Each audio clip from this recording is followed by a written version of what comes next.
If you enjoyed the channel and our video content and would like to support us, you can do this in a couple of ways. You can sign up to our Patreon site, which is a monthly subscription to one of our 4 tiers, each giving you something different from early access interviews up to exclusive unseen footage. There's also the option of a one-off donation via PayPal, which allows you the option to donate an amount of your choice. Both options really help to keep this channel going and to continue putting out regular content for you good folk. So please take a look at aircrewinterview.tv/donate, and I thank you in advance. Thank you and enjoy.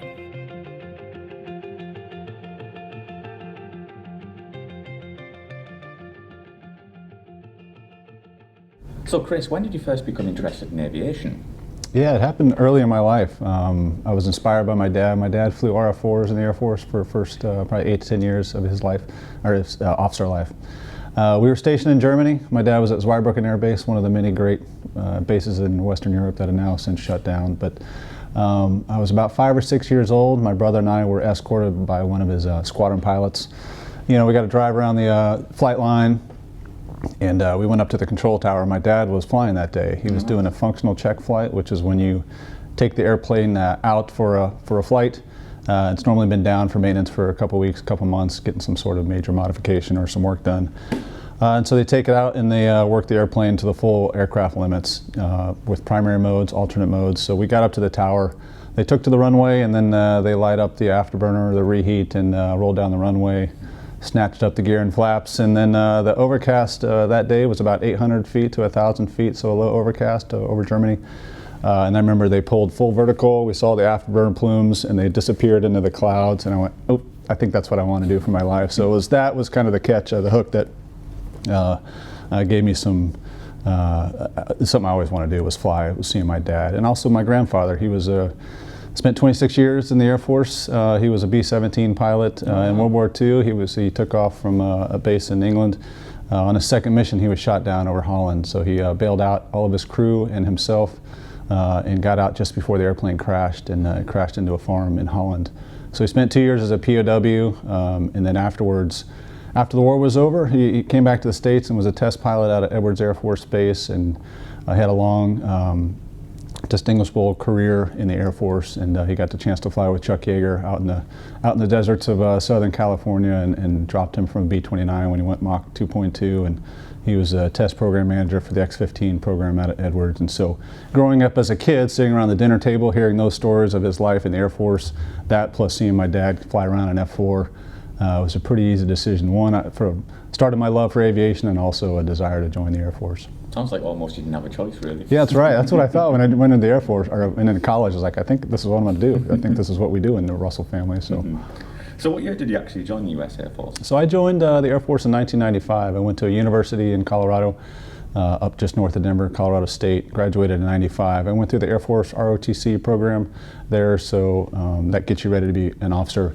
in the Air Force. Entered in 1995. At the time, I did not have the eyesight to be a pilot, so I only was a navigator qualified, and at the time they had shut down the Air Force Navigator Training School for about 2 years. After Desert Storm, they got rid of F-4s, F-111s, a lot of the airplanes went away, and so they shut down the Nav School for 2 years in the early to mid-90s, and so there was not many navigator slots as I came out of college, so it wasn't until about 1997 that I got picked up to go to flight school. And did you always call them navigators? Because I thought Americans always referred to them as WSOs. No, it depends on what kind of planes you fly. So traditionally, WSOs were folks that flew fighters and bombers, and then navigators were folks that flew, C-130s, RC-135s, KC-135s at the time, back when they had navigators. So the WSOs was really mostly F-15E, B-52, B-1 kind of platforms. So can you talk us through some of your initial training as a WSO? Yeah, I went to called the Joint Undergraduate Navigator Training. So this was a program that was run by the Navy, but we had all the different services that had navigators in their platform. So the Marines were down there, folks that were going to fly the F-18 and the EA-6 Prowler.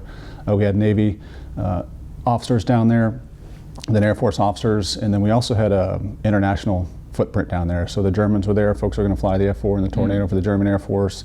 We had Royal Saudi Air Force students there, so it was kind of a mixed bag of not only joint forces on the U.S. side, but also international flavor. So, And did WSOs go through a separate course and pilots? So after navigator training, yeah, so the pilot training and navigator training is separate until we met up at, we all got selected, you know, however, what aircraft you selected, we ended up at Seymour Johnson Air Force Base in North Carolina. Once you get to Seymour Johnson Air Force Base, all the pilots and WSOs, you're crewed with a student pilot and a student WSO are crewed together. And so we go through the same course together, we fly the same missions together. There's a few additional flights that the pilots fly with an instructor pilot in the back seat before they put a WSO in. Those are typically the very first couple flights in the training. Hey, learn how to take off and land, learn how to do emergency procedures, learn how to do approaches in the visual circuit and the instrument circuit, and then they'll put us together and we'll fly together as a two-ship.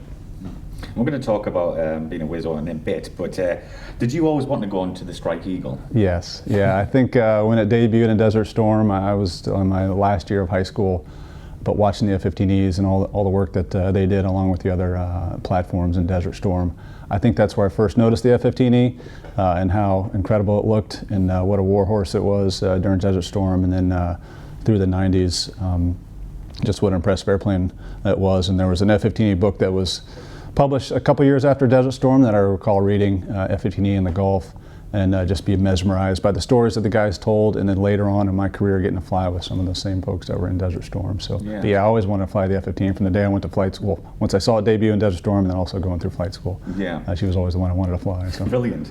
So what's the actual role of a WSO on their Strike Eagle? Yeah, it's you know, your integrated two-person air crew. I mean, in the simplest terms, it's to employ that weapon system to kill and survive. I mean, it's a war-fighting death dealer, you know, as they might say. But the job is to work as an integrator crew to, one, find the target, destroy it, and also, you know, be there for safety of flight, be there to enhance situation awareness between the two, not only in the aircraft, but also in the formation in your flight. So we're typically looking for targets on the ground to destroy or drop bombs on. We're typically communicating with the folks on the ground at our part of the ground unit. And so it's a nice mix of duties between the pilot and the WSO in the backseat. Can you talk us through some of your ground training on the Strike Eagle? Yeah, a typical, when you first get to a Seymour Johnson, to the formal training unit, it's about a 6-month checkout in the F-15 to get basically qualified in the F-15. Initially, it's about a month of academics, a lot of cockpit trainers and simulators to get you ready to, one, just be familiar with the cockpit, familiar with the layout, get the emergency procedures, get comfortable with emergency procedures, how all the avionics work. And then it's about a month and a half after you start the ground training that you start flying. And so you'll go through about the next 4 or 5 months of flight training, but in between the flying, you're still doing ground academics, simulators, as you increase the missions from air to ground, learn about weapons. The academics continues throughout the 6 months, and there's about 5 months of flying. Oh. And can you talk us through your first flight in the Eagle and getting in the burners? I tell you what, I still remember to this day. One, just walking out to the F-15, just what she looks like. It's a menacing airplane. It's a slick looking airplane. It's just always a joy to walk out to the airplane. But I remember climbing up the ladder. It's high off the ground, you know, compared to other older fighters. But sitting in the cockpit, and just where it's a bubble canopy, it's a beautiful view, even from the back seats, you know, you get a great view. And we taxied out. It was, thankfully, on the very first flight in the F-15E, you get to do vertical takeoff. It's kind of a welcome to the Strike Eagle community. And so it was at Seymour Johnson, and we went down the runway, took off, put the gear and flaps up, and accelerated about 400 miles an hour, and then the pilot pulled up straight. It was a beautiful blue sky, and I remember going up, and he said, look over your shoulder, and looked over and see the runway just, you know, getting quickly smaller as we ascended into the blue sky. So it was incredible power going down the runway, and then just the acceleration and the ability to vertically climb that quickly was impressive. And can you talk us through some of your flying training? Yeah, so typical training in a squadron, there are 6-month training cycles. So you start off with basic air-to-air fundamentals, you know, so we'll take off the external fuel tanks to make the aircraft a little bit lighter and simulate what it would be like if we had to merge with another enemy aircraft. And so we'll do some basic fighter maneuvers. That's 1v1, dogfighting, you know, offensive, defensive, and then high aspect missions where the fight is on right when you pass canopy to canopy, and then you fight from there. Then we move on to 2v1, so 2 blue air, 2 formation versus 1 enemy aircraft. It could be on the front, they could be on the side, they could be behind you, different altitudes, so we'll get comfortable flying that for about a week or 2. And then we'll move into 2vX, so 2 blue air or blue friendly forces against any number of enemy aircraft, and so we get good at those kind of tactics in the air-to-air. Once we get comfortable with that, then we'll move into air-to-ground basics, so air-to-ground bombing, strafing with the gun. We'll do used to do terrain following during the day, get comfortable with that, then transition to nights and do basic surface attack at night, terrain following at night, and then we'll put all those together after about 4 or 5 months. We'll do air-to-air, we'll be opposed, so we'll take off, we'll fight our way in, kill anybody who's in our way, go drop bombs on the target, and fight our way back out. So that's kind of the bread and butter of the F-15E, is to put all that stuff together. Self-escort was what the airplane was made to do, in case nobody else can provide that. And so we got the ability to shoot air-to-air missiles, we got the ability to shoot bombs, and so we put all together. And that kind of wraps up a 6-month training cycle. Mm-hmm. Then you typically deploy, and if you don't deploy, then you kind of go back out, start over from square one. Let's get back to the air-to-air fundamentals. It's been a couple months since we've done that, and you kind of start that process again. So how did the E fare in DACT? Favorite subject on the channel? It all depends on the experience of the pilot and also the airplane you're flying against, what your weight is, how much fuel you have on board.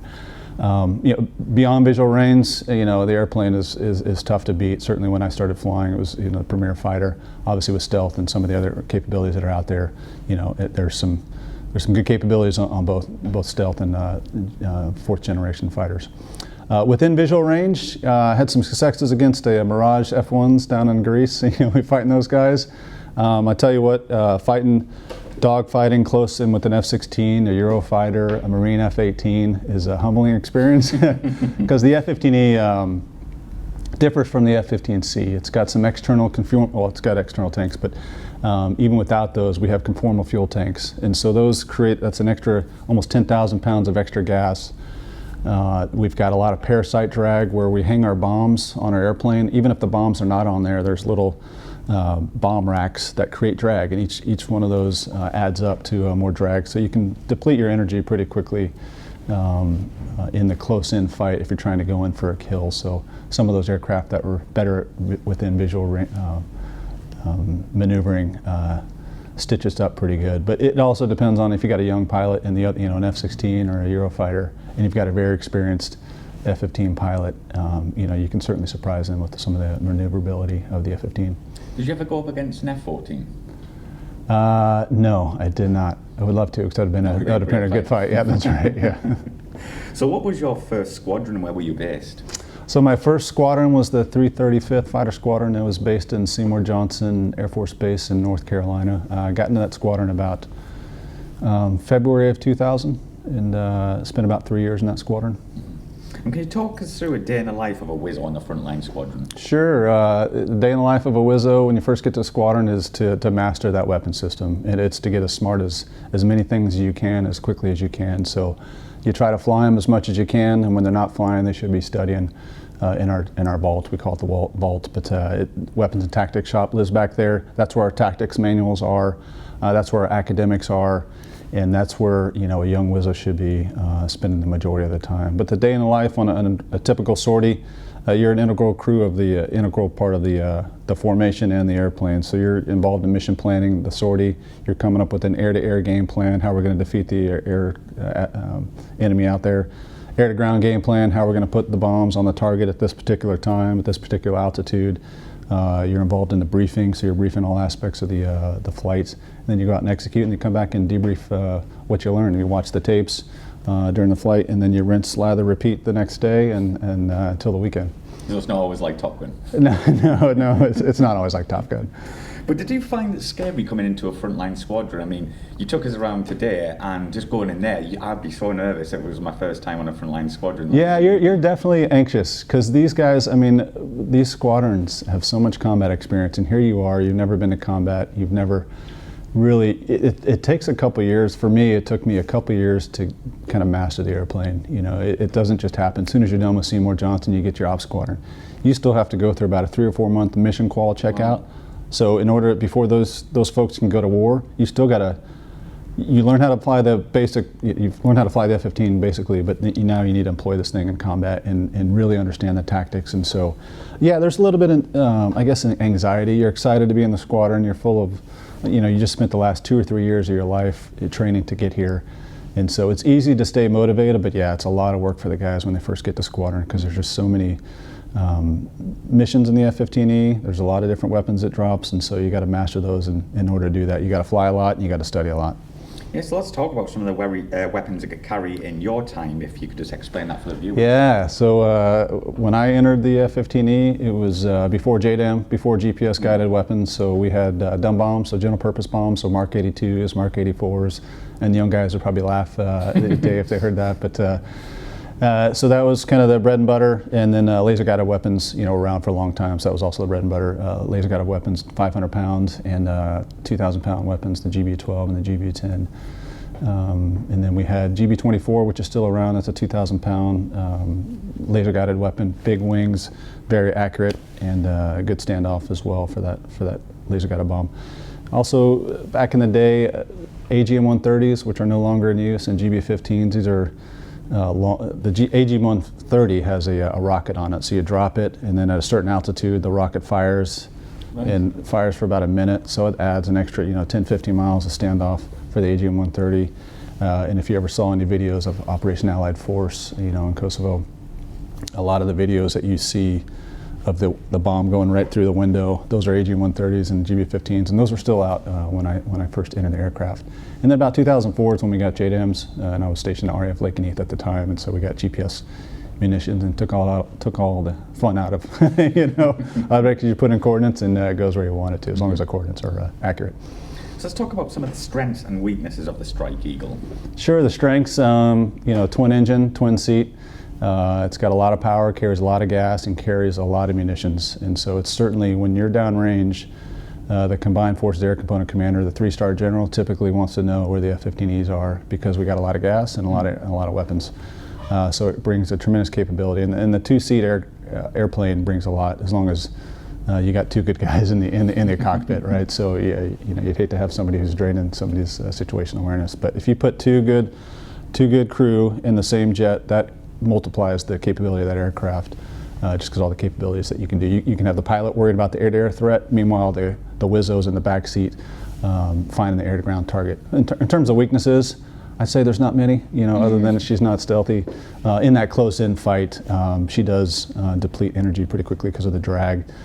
So there's ways to manage that with the airspeed and kind of our nose rate, but that's probably the biggest weakness there. It's just she's heavy and has a lot of drag.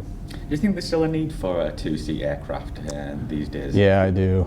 Certainly, just as the missions grow, the avionics grow, the capabilities grow, it's sure nice to have 2 people managing all the systems and information. I know the F-15EX, there's a lot of conversations right now in our Air Force to talk about what to do with the, is it single seat fighter primarily, and they have an empty back seat for most of the time, or do we put a crewed pilot and a crewed WSO together to expand the capabilities in that? Certainly I'd like to see the latter of those two, just given that I grew up flying a 2-seat fighter, and hopefully our Air Force does, but I certainly see the value if you got 2 good crew members, just the lethality that airplane can do and how quickly and efficient it can be in combat. I think it's very worthy to have 2 people. So what's your thoughts on the, is it the EX? Yep, EX. Yeah, is that basically just an upgraded Strike Eagle? Or? Yeah, it's got a lot of capabilities, and half of them I'm unfortunately not able to get access to. But yeah, it's got more hard points on the airplane, so it can carry more external ordnance. It's got a lot more interoperability with some of our 5th-gen aircraft and other 4th-gen aircraft. A lot more encrypted. It's got a lot better self-protection capability with it, so in newer engines. So it's got a lot more capability than our current ones that are out on the line. Mm-hmm. And do you think Lakenheath will see them into service? I sure hope so. We'll see. The generals in the Air Force are trying to determine the future of where these EXs are going to go. Mm-hmm. I know they've reduced the scope in terms of how many the Air Force is going to buy. But it's certainly not out of the question because Lakenheath is one of the premier fighter wings in our Air Force. It's a premier location and premier AOR, important AOR. So certainly would not be out of the conversation that EXs potentially could show up here someday, but I really don't know. There'll be a lot more spotters, I think. Sure, that's right. Once they first come in. But let's talk about your cockpit. Was it all coloured displays, or was it still black and green? So the color displays, there's 4 total displays. The 2 outside ones are color. The 2 inside are monochrome, or just 2 color. There's just green, basically. So, yeah, but it's 4 displays up there. They're controlled by 2 hand controls, one on the left and one on the right-hand side. So the right-hand controller controls the 2 right screens. The left-hand controller controls the 2 left screens. There's about 20 push buttons around each screen, so you can either push your way through the different menus, or you can some of it you can HOTAS, hands on throttle and stick. You can kind of almost like a mouse in your computer. You can do buttons on there to navigate your way through the screens. In terms of cockpit instrumentation, very minimal in the back seat. There's not a lot of round dials, a couple of backup standby, airspeed, altitude, altimeters, but mostly, and they're soon going to, the new EX that's coming out is going to have a couple of major big displays, take all that information and like put on iPads almost. That's right, yeah, exactly. So, and it's all going to be color, so it's going to be pretty slick. And how did you get used to? Because I always think, especially in the backseat, like Tornado at F-15, pulling G, how do you focus on these screens? Does it take a lot? Yeah, you get a lot of neck strain for sure. It does take some getting used to, but you get used to it. And nothing, when we're heads down, it's probably no more than 4 to 5 Gs. Certainly that's a lot of strain on your neck, but typically if we're doing close air support or dropping bombs, we're not doing any more than about 4 or 5 Gs on the final phases. So, but yeah, your head can get stuck when you want to look outside. You might be stuck in 4 to 5 Gs, and you're just gonna have to wait until the pilot releases back stick, and then you can pop up. But I've only gotten stuck just a few times, because I typically know you can anticipate what the pilot's going to do based on the situation that we're in. Hey, somebody's locking us up on the ground. We need to defend against that one. So I know what maneuvers are going to come up in the future. There's only been a few times where I've been looking left, the pilot goes, "You're right," and my helmet knocks the side of the canopy, like, "Oh, woke me up." No, it's for the most part, you can anticipate what's going to happen in the next phase of flight, and so you can be ready for it. And have you ever flown on any large exercises like red flag or maple flag? Yeah, I did a lot of red flags, probably 4 or 5 red flags, which are outstanding. They used to be 2-week exercises. Now they've gone into 3-week exercises, because there's just so many more missions. And they're bringing in a lot more than just fighter aircraft. They've got fighter, bomber, all the C2 aircraft. I guess they've always been a part of the red flag, but they're bringing in space capabilities, cyber capabilities. Wow. Okay. How do we integrate all that into a total defeat of whatever target we're going after or threat that we're going after? And so they've really become incredible training out there. So, but yeah, I had a chance to fly with multiple different countries, multiple different services, and you can't beat 2 or 3 weeks hair on fire flying in the southern Nevada ranges. It's great training, and thankfully they're continuing to do it today. Have you seen that, I think it's a film called Red Flag? I think. Yeah. What did you think of that? Well, it was a great, it was a good video. It's great to see on IMAX, a lot of good footage. I knew the main character in there was a former squadron commander at RAF Lakenheath, but no, it was good footage. Some cheesy in parts. Sorry for the production of that. But it was interesting. It was good to watch. So you obviously flew RAF Lakenheath. Did you ever work with the RAF much? Yeah, on a number of occasions. I got a chance to fly with the Eurofighter here a couple of times, mostly in the dogfighting arena. Coordinate before we went on the ground, and the phone call, "Hey, let's meet up in the airspace over the North Sea." And as you do. As you do with multi-million-dollar airplanes, and let's dogfight. And so I had a great opportunity to train with them as well, and then also the big DACT, so the big dissimilar fights. We've also had a chance to fly with them as either they're a 4-ship out in front and we're strikers in the back, so I had a chance to integrate with the RAF. And also, when I was a squadron commander, I worked a lot with the airspace folks to coordinate scheduling and how to best utilize the airspace between the RAF and the U.S. Air Force. So a little bit of air training and also a lot of ground training, and just how do we sort out the airspace in the UK. Is there a lot of differences between the RAF and the US Air Force when you train and fight? I mean, overall, the tactics are fairly similar. A lot of our missiles are about the same, shot ranges. There's only so many ways to defeat the enemy, and that's why we have red flags together with the UK partners. You know, we get out there and train together. We share what our tactics are. They share with us, and then we debrief and we talk about them after we're done flying. So there's a lot of similarities, and we have exchanges too. We have the RAF that exchange and fly F-15Es, both here and back in Seymour Johnson. I've had my friends fly Tornadoes and Eurofighters. So there's a lot of exchange, an opportunity to exchange through those various exercises, or actual flying in the squadron for a couple of years. And do you think Lakenheath is an important base for Europe?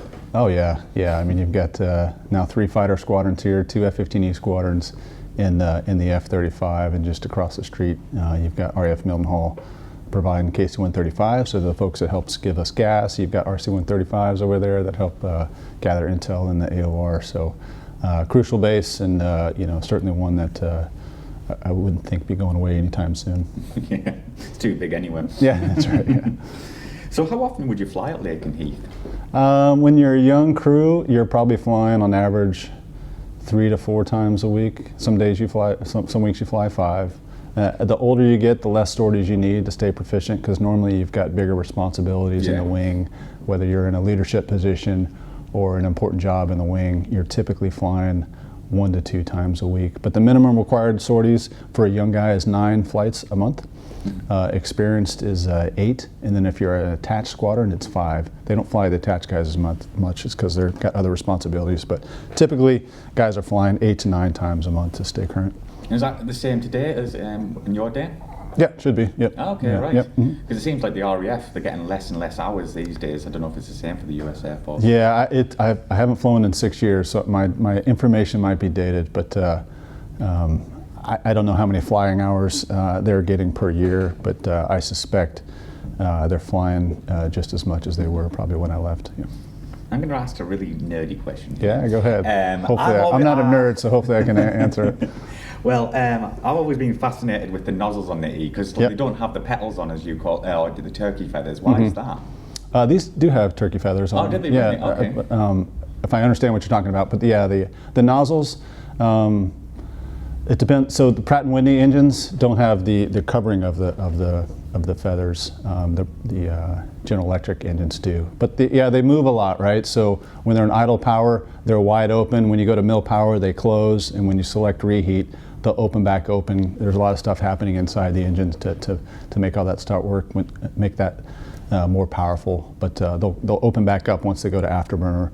And the jets at Lakenheath, the 229 engines, have 11 stages of afterburner. So they've got a really long plume. It's a little bit bluish compared to the 220 engines at Seymour Johnson and 1 Squadron Mountain Home. That's a 5-stage, but it's more orange pumping out the back of that one. But yeah, it's they do flex a lot, and they make a lot of noises. I was going to say the actuator. Yeah, there's a digital computer in those engines that control the nozzles, and so the whining, you hear the folks go from, moving the throttles, you'll hear that's the computer moving the nozzles.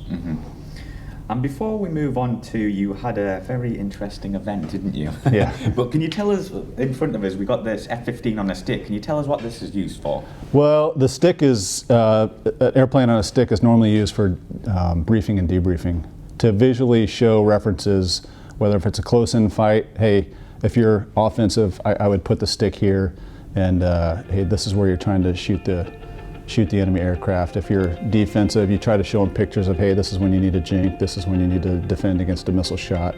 But I was going to show this for the strafing discussion we're going to talk about in just a minute. So. Yeah.